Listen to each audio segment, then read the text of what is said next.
AppleWiz. Now, obviously, I had a little bit to say about the matchup, but how do you feel Wrastor and Kragg goes in, not only in general, but the current, I haven't seen this matchup in a long time. In the Big 26. Yeah. This matchup has gone through like transformations, it feels like, from the big, from the beta days where Wrastor was obscenely broken to the Wrastor's orchestra of different changes and different paradigms he's been playing, and now he's in a position where he plays off stage really well, he plays off platforms really well. He almost plays like just a spacing, almost like a weird example is like mixed Melee Marth and Jigglypuff type of vibe, where you're spacing with like long range fairs and then trying to convert into uppies, which function kind of like rests.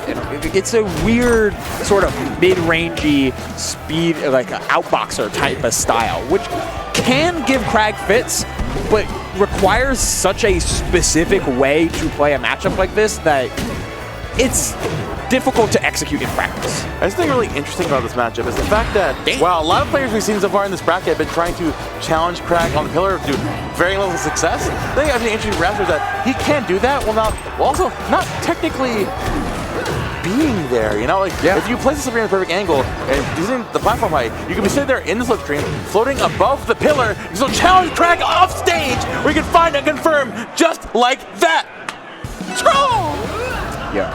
Yo. That was nothing else. This guy is a Steve main in old, bro. Yeah. I was not familiar with this game.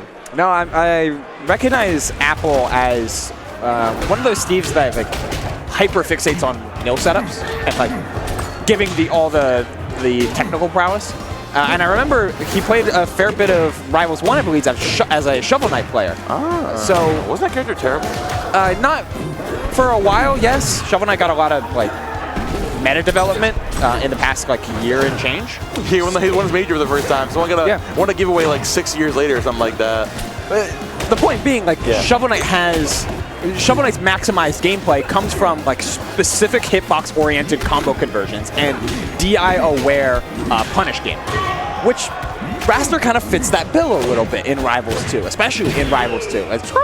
Case in point, we got the inner hitbox of forward air on DI in, so you maximize conversion with a quick scrawl, and suddenly the stock count is even.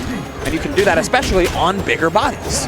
Now we're seeing CheesyPotato here trying to make perfect sense of the center stage, the grounded game right now. If AppleWiz gives the opportunity, she will take a mile. Waiting for this Wrastor to get back on the ledge. Not going to challenge you down there. Is it AppleWiz? Is it making it an absolute problem off the ledge? Perfect stuff when it comes to playing off of Slipstream and re-upping Slipstream every time it's available. Apple is on point with this extra resource and making sure to use it well before he loses it and to refresh it as often as possible. Cheesy trying to play a little bit of a controlled game, playing off that nair, looking for an up strong, no dice. Hello! Oh my god, goes through the... Wow, gets away with it too, that's crazy. Now CheesyPotato trying to find her way back into the game. The forward air is still not going to do it. Biding her time, the rock toss, pulling through in spades. Yeah, AppleWiz falls down there. Last stock scenario here in this game. Dude, well, this set is flying by. Yeah, they're not interested in playing a long game, which doesn't benefit Kragg and certainly doesn't benefit Wrastor either. They want to, activate all of their different like combo trees and expressive routes that can end out games.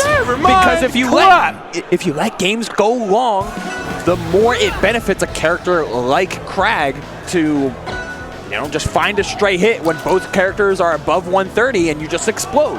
That's not good for Wrastor, and Cheesy just kind of has to play into that style as well because Apple's insisting on coming in with Slipstream at his back and turning the whole set upside down. So, now considering the corner you've been putting yourself in at CheesyPotato, how do you think Virtual Pro will help you to claw your way back up? Somehow keep this LMBM run alive to escape the 9th place curse? So here's the problem. I don't love this stage pick. I think Wrastor's really, really good on this stage. I think it's wide enough to make Slipstream even more valuable as a movement tool. I don't think Wrastor really cares about side blast zone size for taking stocks, for losing stocks. It certainly kind of sucks. But the top platforms are so beneficial for edge cancel oriented play, which Apple certainly is. So I'm not I'm not sure how much I love it from a strictly numbers perspective, but if Cheesy is most comfortable here to maximize her survivability and change up her defense, then it's worth going to. Oh, not going to find that Nair conversion just yet. Apple now playing outside of the ledge here, waiting for CheesyPotato to overextend. She has been looking for that big jump to the center platform. Going to the parry there as well. Finally, CheesyPotato finding the conversions that she needs to get back in the game. Oh my goodness, the upside getting called out by the pillar as well. Whole lot of nonsense happening there. Down strong coming out in spades, but still hanging on just fine. Cheesy doesn't feel like she's playing with the utmost confidence right now. She needs to get some of that mojo back because she's looking a little too frazzled on some of these easier punish windows. It's like playing very safe. It's like, oh, very rock. safe. Oh, rock. I know you have the crazier, longer conversions to go for here. It's like rock, grab, punish, like simple, play ledge. Like it's very stilted, and Apple is playing in that really pure flow state. Even when down to stock here, like you see the willingness, you see the gumption, and it's sibling. It is going very. It's keeping Apple in this game, at least from a mental perspective. Because oh man, I'm scared. I'm scared every time he gets a hit. This is gumption defined.